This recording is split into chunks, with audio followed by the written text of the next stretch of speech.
Yo, what up? It's Deuce.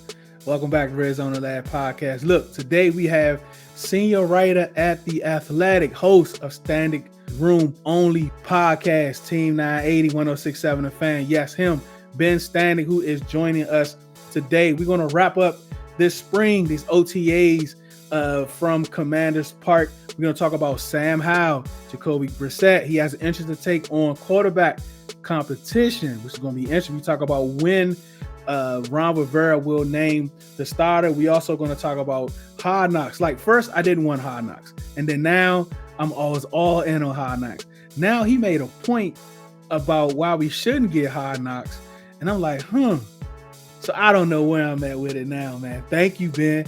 But yes, and you also give some good advice, some truth advice about any of you out there that's looking to be journalists. He gives us some truth about that path and about that journey. Also, when will Ron name the starter? I hope it's not 3 days before the Cardinals, EB's presence, and much more. On the other side of this, we got Ben Standig.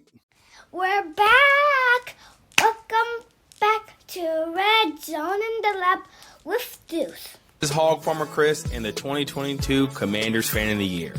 Before you listen to Red Zone in the Lab podcast, I want to thank you for your support in bringing awareness to the Hog Farmers Charitable Foundation, which helps children and their families affected by pediatric cancer.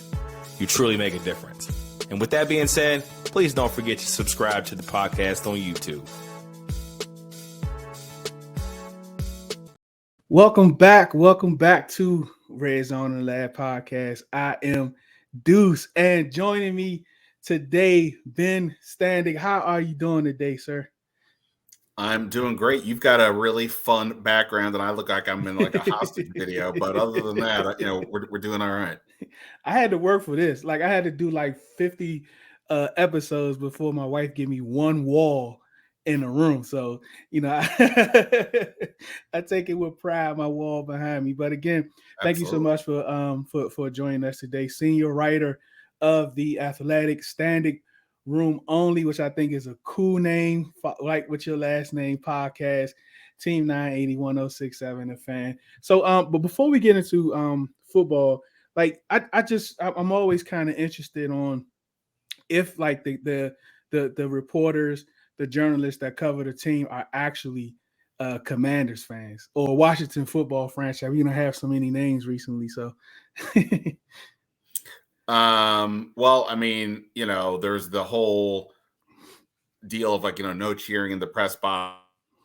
So, I don't know if anybody else on the beat are fans of the team. I mean, I did grow up here, so this was the team of my youth. I mean, I was fortunate to be alive during the whole Joe Gibbs era. So, when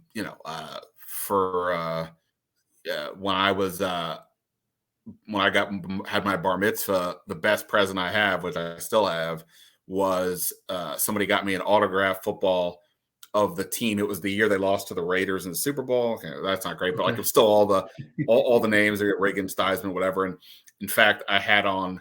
I've gotten to know Doc Walker, of course, now doing this. And one time I remember he was on my podcast, and the football sitting on my desk, and it's the part facing me, Doc Walker's signature is on the football. So it was sort of like surreal to like be talking to him. Crazy. And I've talked to Joe Theismann on the record for stories as well. So that part's surreal. But I ended my emotional ties even before I started doing this was because it was early in the Dan Snyder era, and it wasn't at that point we didn't know about all the horrible culture and business practices, but from a football perspective, I called the unholy trinity when he brings in Jeff George, even though they had Brad Johnson, that was a disaster. Firing Marty Schottenheimer, disaster. And then when they signed Adam Archuleta to the highest deal for a safety ever, that was when the light bulb went on. I'm like, you know what? This guy's priorities are not going to work for me. So I checked out then as a fan emotionally, and then a few years later, I started to do this. So no longer a fan, no longer emotionally tied to this, but I feel the pain of those who are because of of growing up here and knowing how important it is to so many people. Yeah. Exactly. So getting into this, like what you call getting into this, for young journalists out there, and and some of the younger, the youth that has a desire to kind of fill in behind your shoes, what type of advice would you give them as they desire to get into this industry? Boy, I tell you, I mean, like, I don't want to tell somebody not to follow their dreams and their passions, but this is not a very stable industry. We just had layoffs this week at the Athletic, and not a huge amount, and they're claiming it's not the world's biggest deal, but it happens all the time in our industry, so it's tough. I guess I would just say ultimately, though, if your talent and your work ethic is undeniable, then you can probably figure out what to do. I think one thing that's important that doesn't happen enough is I think that people, like, they graduate college and then they think, okay, now I want to go cover an NFL team. Not only is that not realistic, you probably honestly shouldn't even want to do that. You need to learn how to do this job. You need to learn how to, how to connect with sources, what angles to look at, when to listen to what the sources you're covering tell you versus when to be skeptical. And it's easier to do that. There's not as much like high school coverage for the most part like anymore, but like finding ways to do it on that level. And maybe you do it when you're in college. If this is what you want to do, like, get a jump start and start doing some freelancing on that. But like, learn your fundamentals, because if, to me, like, being at a place like the Athletic or the Washington Post, like, that's like the majors. I'm not saying I'm all that. I'm just saying in terms of, like, you can't come in with the excuse of I'm learning. You've got to kind of already have a good feel for what it is. And you can't do that there. So you need to do that somewhere else. So if you really think you want to do this, I would just say, even like I said, even in college, start learning how to do this job, and start learning how to gather sources and think. And obviously, you've got to be able to put a sentence or two together. But that, I think, is one of those skills. Maybe you never become peak Tom Boswell or somebody, but become effective and get your points across. And if you do that, then I think you'll have, you can have a shot. But you've got to also, I think, drop the fandom. Like I do know people who try to do this while still trying to keep a foot in that fandom. And for me personally, that just doesn't work. For some, maybe it does, but I don't think it's not going to work if you really want to get into this business at a real place. If you want to go write for SB Nation, I mean, I'm not saying don't do that, but that's a very different job.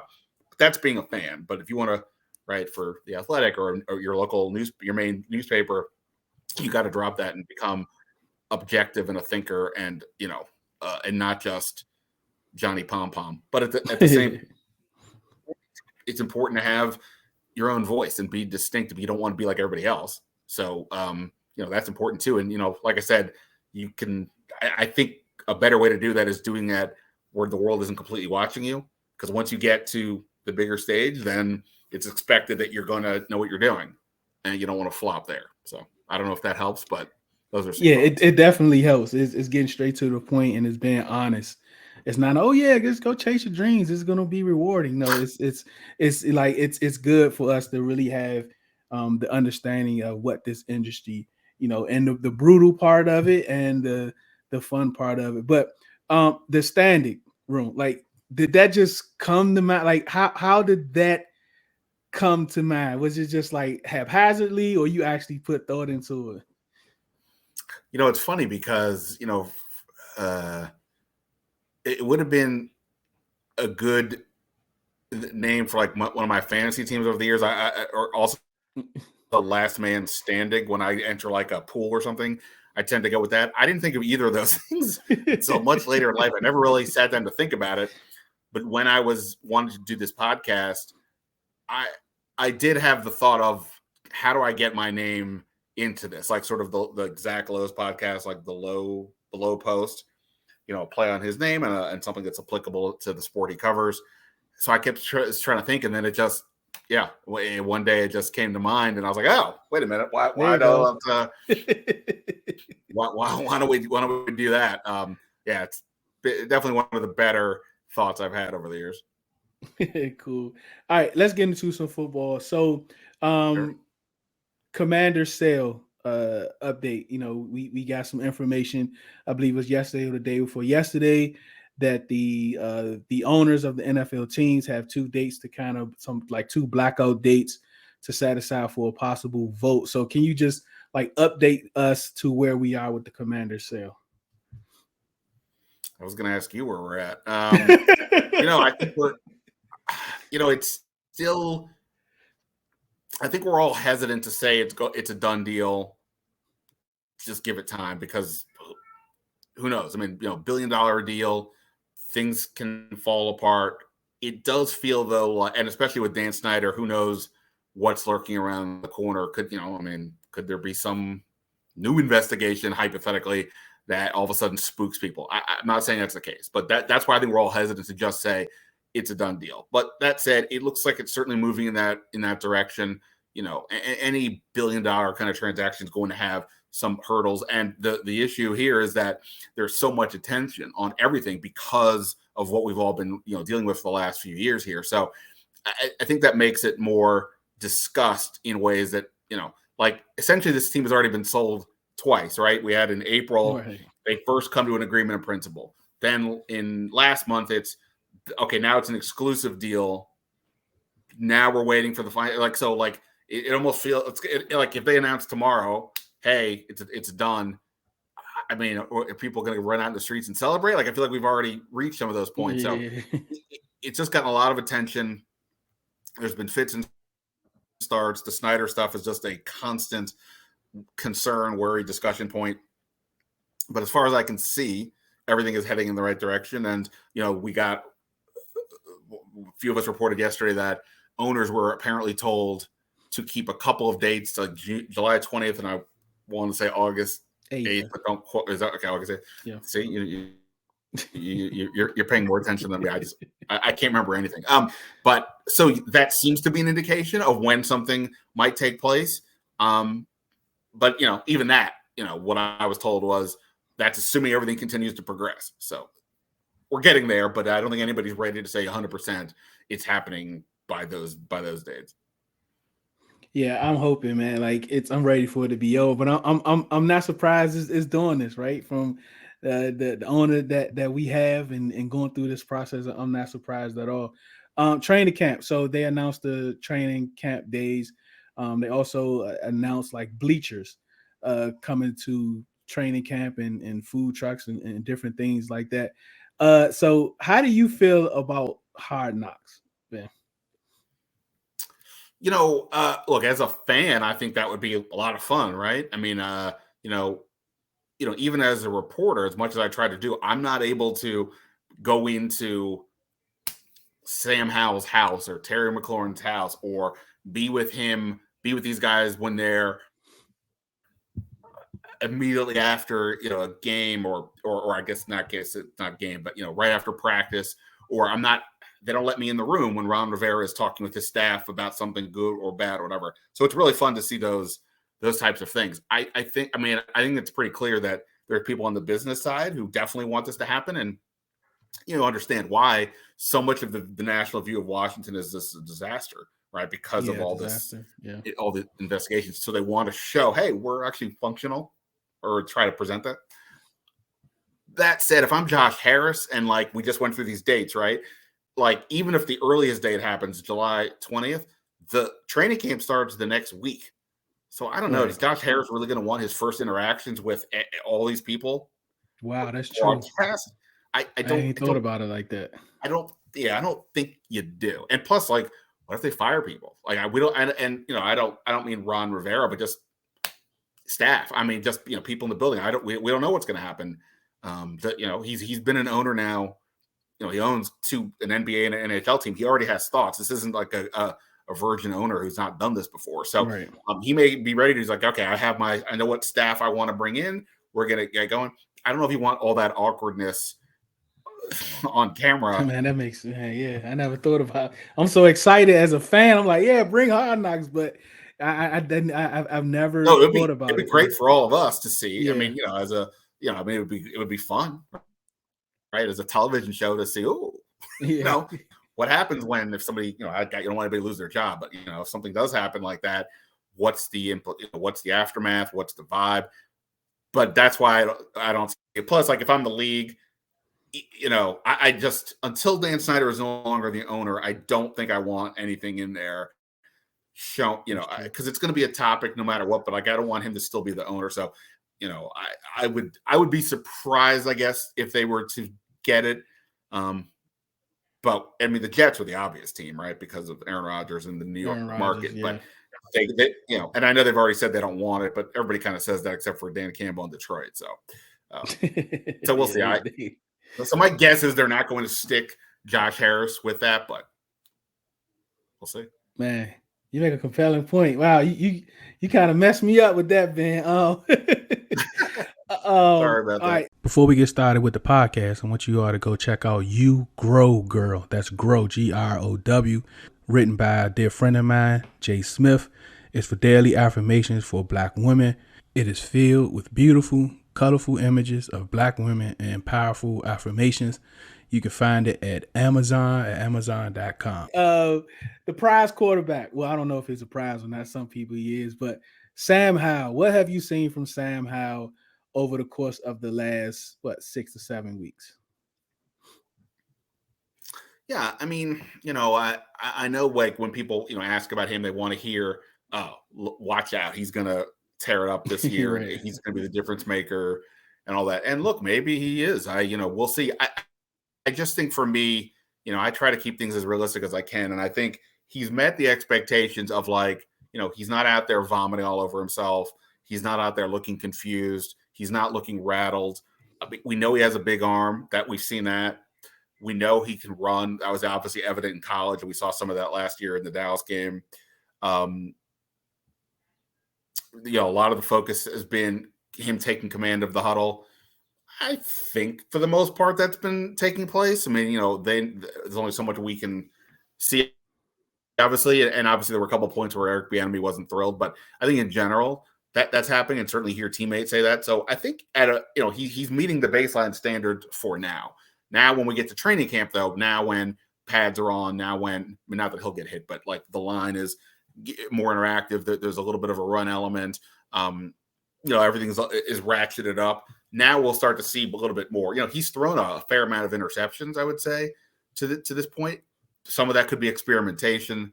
Some of that could just be the defense knows we're throwing it because there's no running or whatever it is. So how does that? You can't keep throwing picks every day. But to this point, I think he's been fine. I mean, if you were going to plan on Sam Howell being your starter, I don't think there's anything that's saying here, wow, what a disaster. But he's got to progress. And now, like I said, when we get to training camp, it's going to be turned up. The intensity, the focus on both sides of the ball, and we'll see how he handles that.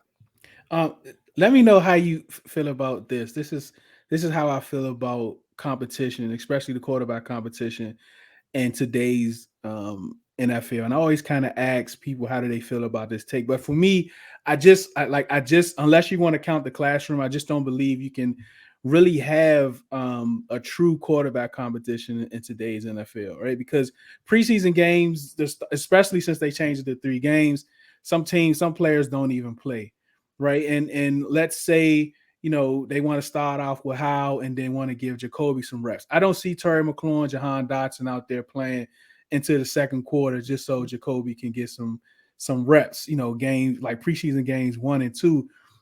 So I really just don't see a true competition unless you let it go into the season. I do think the practice, the bump with Baltimore is going to show a lot from a lot of our players, especially young players. I think that's good because usually in the preseason games, like if you're a 4th or 5th on the depth chart, you don't get a chance to go up against like the other teams' 1st and 2nd stringers. But in these joint practices, you can. How do you feel about that? Like today's NFL, plus the way they do practices, you can't hit, you can't go full speed. They barely even go like half speed, and so I just don't see you can. I don't believe you can have a real quarterback competition. How you feel about that?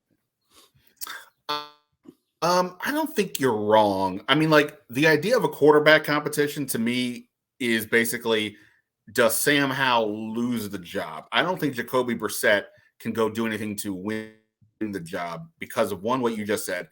the reps are not going to be there for the other guy. I mean, assuming everybody's got good health, there's only so many reps you have. Sorry, I'm going to move my computer back here.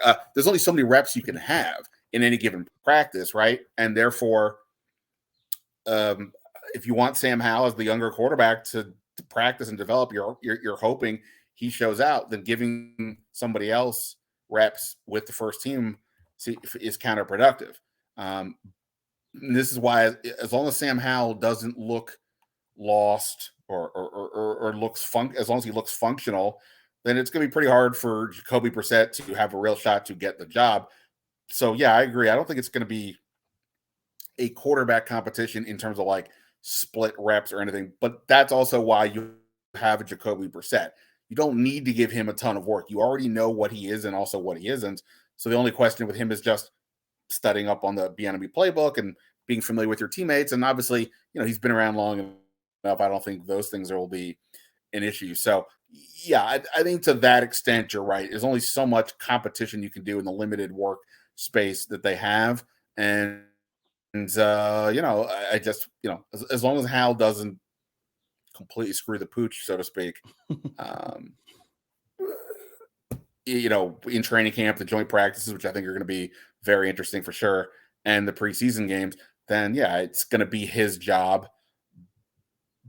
But there is somebody there. I think for me, I think what's going to be interesting is, does there become a point where Rivera and Bieniemy potentially get nervous about Hal enough because, maybe whatever they heard from ownership coming in is kind of a win or else scenario, or they're just like, yeah, well, we'll talk about the future later, which would not be a great, endorsement. Does there become a point where they think, oh, man, we can't get off to a 1-4 start again because they could, we remember Jay Gruden was 0-5 and they fired him. And again, I'm not saying that's going to happen here, but you got to wonder, this team has started very slow every year under Rivera, right? Yes. So if they have another one and you're Josh Harris, you might be like, well, let's just cut bait now, start over and see where we're at. So I don't know. So yeah, ultimately though, I agree. I don't think it's going to be a quote unquote competition the way I think people view that term, where it's like you get half the reps, you get half the reps, and we see. I don't think it's going to be that. Yeah. When does Ron name a starter? When do you, if you can forecast it, when do you think he names a starter? Because we can't go in 3 days before the Cardinals and he name a starter, right? This can't be week 18, right? Right. And I apologize for checking my phone every time it beeps. It's okay. I get Pavlov. it. I get it. Pavlov is right. Yeah. I'm the rat, and I hear the bell, and I go look. Yeah, for the I get cheese. it.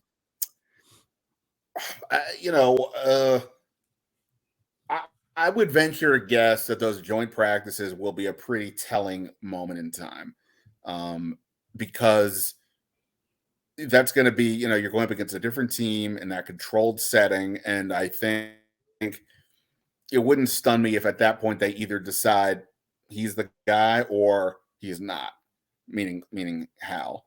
So, and like you said, I don't know who's playing in the third preseason game. We just might get Jake Fromm and Tim DeMorat, or maybe Howard Brissett, or it's a series. But typically they're probably the last game. They're probably not going to play a ton. So I think that joint practice would be my guess. Now, look, if Sam Howell comes out and just crushes training camp, and maybe the first preseason game, then maybe it's all over then. But yeah, I would think that Ravens joint practice is going to be, I think, a pretty telling time. EB's presence. You've been covering the team a long time. Has there been anyone as brings the type of energy that EB has brung these last few weeks? Probably not. We would hear a lot of Chris Harris, the former defensive backs coach. He would often stand way behind the play and then yell mostly positively when his players did something. But no disrespect to him, but he's a defensive backs coach, so it doesn't hit the same when it's the guy we know who is really running the offense. And obviously there's been a lot of hype about Bieniemy, so no, but it's a pretty unique thing. We'll hear some coaches yell from time to time, Rivera or Jay Gruden or whatever, but not like this, not as consistent. And it's not I don't want to make it seem like he is some tyrant out there just screaming and yelling it all the time. But I just mean his Yeah, voice right. carries, and we hear him making plays. And obviously, we're also hypersensitive and aware of what he's doing because we know what's happening. So, no, I don't think there's been anybody like him that I can recall. There was some talk a week or so ago about like a succession plan. I think they have to win regardless of whatever happens after this season. If they come out flat and they're not winning, I think Bieniemy is going to take some of that backlash also along with Rivera. But do you see anything like differently from Ron? How he approaches training camp from previous, because I know he's more of a delegator like to his offensive coordinators. But do you see any difference with Ron this offseason, how he's approached it in his entirety than the past three? I think because Bieniemy is there, he doesn't feel as compelled to yell or shout things out during practice. So I think that's something. Other than that, not really. I think it's been kind of the same situation. But like I said, I feel like for me at least, this OTA minicamp period was much more about back to basics than some of the other ones. I mean, every year, of course, they've had to either Rivera was new in 2020 or the next 2 years there was a new quarterback with Ryan Fitzpatrick and Carson Wentz. But the rest of the team was there, so it was getting like one guy up to speed. Now they're all having to get up to speed on offense, and that's led the offense to sort of dictating practices in terms of structure, so the defense is kind of reacting to that. So it's just been different in that regard. But in terms of Rivera himself, I don't think it's been too different. But like I said, I think training camp is when we'll get to see if things, how things go there. Because I think at that point, you got to take the training wheels off. I mean, I know it's training camp, but you really got to let go more. And maybe at that point, he starts putting his voice out there more if he's seeing things he doesn't like. But so far, I haven't noticed really any change other than, like I said, maybe less yelling because somebody else is doing it. I do have a question. When I was there for OTAs, I knew Cam Curl. He was always on the field, like way back. And it's usually like a coach, I didn't know who the coach was, but some type of a coach or staff always beside him. He was just talking through the plays and, just doing some things like that. But I haven't really heard, like, did he participate in mandatories, or do we have like a in-hold that's going to go on with Cam Curl? It was kind of the same as what you saw. He would be there for position drills, but when they did 11-on-11s or 7-on-7s, he was in the back of the field watching the play, going through some movements, but not engaging in the real plays. And that's similar to what Daron Payne did last year. So not a big surprise there. So, I would assume for training camp,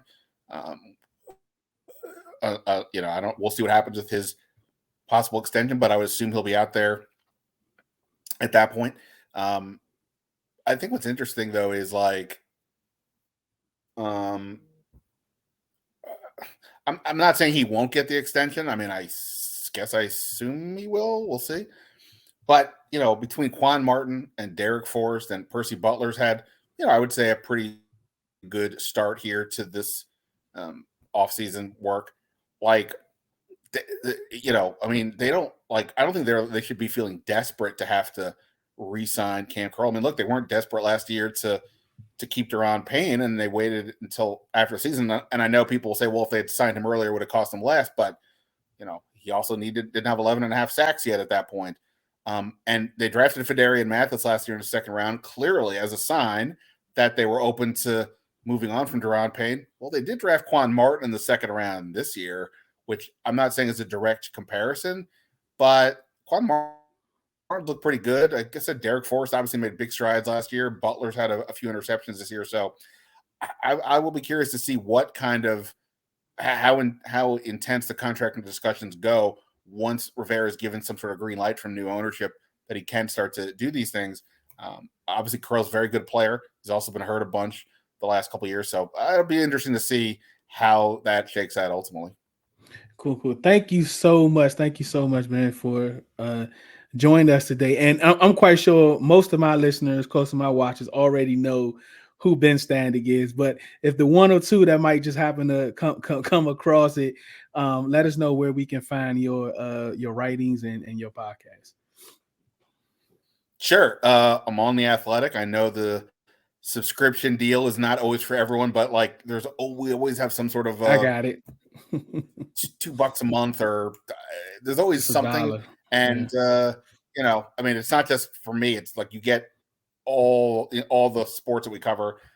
And then the Standig Room Only podcast, which of course, anywhere you do your podcasting, you can get. And look, hit me up on Twitter at Ben Standig, and I'm always curious as to what people think about either what I'm doing or just like things we should be talking about more or maybe talking about less. So yeah, well, hit me up. Thank you so much. Are they going to trade Bradley Beal? I mean, I would think yes. I just think the question is, yeah, should have done it. They're just not going to get. I just think people are going to be surprised when they see what they get. They're not going to get the 2 first-round, 2 lottery picks, and 2 guys who've already been drafted who look interesting for him. And I think they're going to be in the wilderness for a bit when they do this, which for a lot of fans probably think, well, they already are in the wilderness, but I think it's really going to be a tougher road. Which I'm not saying they shouldn't do it. I'm just saying it's just so frustrating. There's such an obvious thing to move a couple years ago, and they just didn't do it. Yeah. We gonna see. Thank you again so much, Ben Standig, for joining us today. Hopefully we'll be able to get you back on doing like as training camp is going on. Thanks to all of you for watching, and thank you all for listening. This is Red Zone Lab Podcast. I am Deuce. Do it because you love it, not because it loves you. One beat, one sound, one heart, one love. Thank you for listening to Red Zone in the Lab podcast. Please subscribe to YouTube, Apple, Spotify, Google, and wherever else you get your podcasts. Also, follow us on Twitter, Instagram, and Facebook. Remember, do it because you love it, not because it loves you. One beat, one sound, one heart, one love.